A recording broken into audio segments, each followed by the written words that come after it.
တဲ့နှလုံးသားတွေချစ်ချင်းရလေးရောင်စောင့်ခြင်းပေးပါသိလာတဲ့အပြောင်းလဲအောင်ငါမျိုးလေးချက်တော့နောက်ကိုယ်တိုင်စေဖို့ခွင့်ပေးပါတော့သိချစ်တဲ့ကြောင့်လေးချခြင်းနဲ့ငါဘဝလေးရင်ပြီးတောင်းဆိုမယ်မင်းသိတဲ့တိုင်းပဲပြောပြလိုက်ပါချစ်တို့ဒီအဖြစ်ချမယ်စကားနဲ့အခမ်းပါလေးလို့ကသွားရုံနဲ့တို့တို့လေးပဲမင်းပြောပြလိုက်ပါချစ်မုန်းချက်တဲ့နှလုံးသားတွေ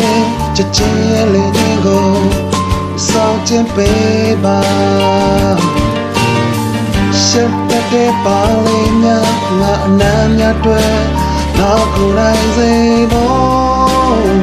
ခွင့်ပေးပါတော့သိချစ်တဲ့ကြောင့်